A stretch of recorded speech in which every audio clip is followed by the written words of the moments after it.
আসসালামু আলাইকুম রহমতুল্লাহ। সুপ্রিয় দিনী ভাই ও বোন, গ্রামীণ স্কুলের পক্ষ থেকে কোরআন শিক্ষার এই আসরে আপনাদেরকে অনেক অনেক মুবারকবাদ। তো আজকে আমাদের সপ্তম ক্লাস, আর আজকের ক্লাসে আমরা শিখব কলকলার পরিচয়। কলকলা কাকে বলে, কিভাবে উচ্চারণ করতে হয়, কি কি নিয়মে এই কলকলা পড়তে হয়, এই সব বিষয়ে আজকের ক্লাসে আমরা জানার চেষ্টা করব ইনশাল্লাহ। দেখুন, কলকলার কিছু হরফ আছে। এখানে লেখা আছে কলকলার হরফ 5টি: কফ, তো, বা, জিম, দাল। অবশ্যই এই ক্লাসের পড়াগুলো বুঝতে গেলে আমাদেরকে আগে এই 5টি হরফ মুখস্থ করতে হবে। কফ, তো, বা, জিম, দাল। কফ, তো, বা, জিম, দাল। এই 5টি হরফ হলো কলকলার হরফ। এগুলো সহজে যদি আপনি মুখস্থ করতে চান, তাহলে একটু যদি গতি দিয়ে পড়েন, তাহলে কিন্তু খুব সহজে মুখস্থ করা যায়। আমার সাথে সাথে পড়ার চেষ্টা করুন। কফ, তো, বা, জিম, দাল। কফ, তো, বা, জিম, দাল। কফ, তো, বা, জিম, দাল। এভাবে দ্রুত যদি আপনি পড়েন কয়েকবার, তাহলে কিন্তু আপনার মুখস্থ হয়ে যাওয়ার কথা ইনশাল্লাহ। তো এখানে একটু লক্ষ্য করুন, এই 5 হরফ কি করতে হয়, কি নিয়মে এই 5 হরফগুলো পড়তে হয়, বা কিভাবে বা এই 5 হরফ দিয়ে কলকলা হয়। এখানে লেখা আছে সুন্দর করে যে কলকলার হরফ 5টি। এই 5 হরফে যোজম অথবা ওয়াকফ হলে, এই 5 হরফে যোজম, আমরা প্রায় গত 2টি ক্লাসেই মোটামুটি শিখেছি। এই যোজম অথবা ওয়াকফ হলে, এর আগের ক্লাসে কিন্তু আমরা ওয়াকফ শিখেছিলাম। এই ওয়াকফ, এই যোজম, এই দুইটা যদি এই হরফগুলোর উপরে হয়, তাহলে কি হবে? এই হরফগুলোকে কলকলা করে পড়তে হয়, অর্থাৎ গলায় ধাক্কা দিয়ে পড়তে হয়। আমি আপনাদের এখন প্র্যাকটিক্যালি বুঝিয়ে দিব কিভাবে গলায় ধাক্কা দিতে হয়, কিভাবে উচ্চারণ করতে হয়। একটু লক্ষ্য করে দেখি সবাই। দেখুন, এই জায়গায় যে হরফগুলোর উপরে যোজম দেওয়া আছে, এই সবগুলো হরফই কিন্তু কলকলার হরফ। আপনি যদি লক্ষ্য করেন, প্রথমে বায়ের উপরে দেওয়া আছে, মানে এই জায়গায় উদাহরণগুলোতে কলকলার হরফগুলো দিয়ে আগে আমাদের চর্চা করতে হবে। দেখুন, হামজা বা জবর আব।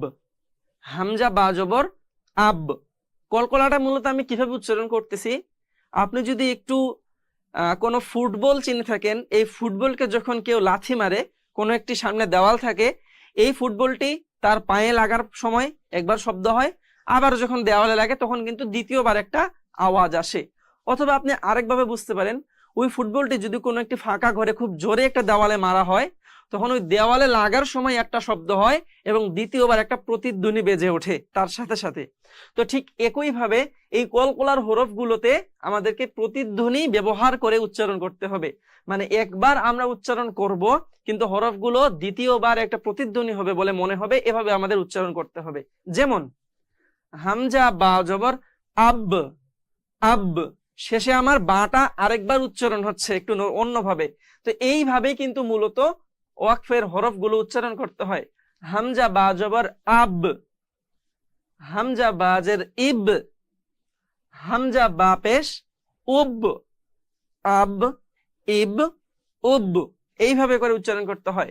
হামজা দাল জবর আদ, হামজা দাল জের ইদ, হামজা দাল পেশ উদ, আদ, ইদ, উদ। হামজা কফ জবর আক, হামজা কফ জের ইক, হামজা কফ পেশ উক, আক, ইক, উক। হামজা তো জবর আত, হামজা তো জের ইত, হামজা তো পেশ উত। এই যে একটা বাড়ি খাচ্ছে পড়ে, এটাই কিন্তু মূলত কলকলার পড়ার বা উচ্চারণের নিয়ম। হামজা জিম জবর আজ, হামজা জিম জের ইজ, হামজা জিম পেশ উজ, আজ, ইজ, উজ। এভাবে করে কলকলার হরফগুলো কিন্তু উচ্চারণ করতে হয়। এবার আমরা কিছু শব্দ গঠন করা আছে এখানে কলকলার হরফ দ্বারা, এইগুলো আমরা একটু বানান করার চেষ্টা করি। দেখুন, হামজা তো জবর আত, আইন জবর আ, আত আ, মিম জবর মা, আত আমা। অনেকে এগুলো উচ্চারণ করে কিভাবে, আত আমা, আত আমা। এভাবে উচ্চারণ করা যাবে না, এখানে কলকলা করে পড়তে হবে। আত আমা, আত আমা, আত আমা।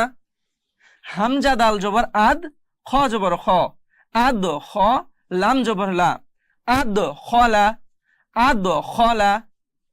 সিন কফ জবর সাক, ফা দুই জের ফিন, সাক ফিন, সাক ফিন।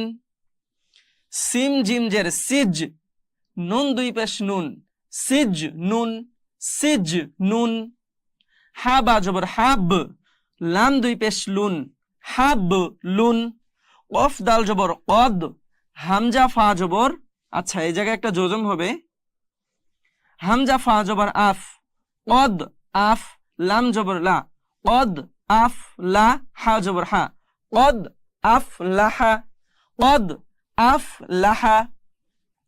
এরপরে শেষের যে লাইনটি আছে, এই লাইনটি মূলত এই জায়গায় লেখা আছে ওয়াকফ হলে, মানে এই 5 হরফে যোজম হলে কিভাবে পড়তে হয় আমরা এই 2টা লাইনে মোটামুটি শিখলাম, কিন্তু এই লাইনে এখন আমরা শিখতে যাচ্ছি ওয়াকফ হলে কিভাবে পড়তে হয়।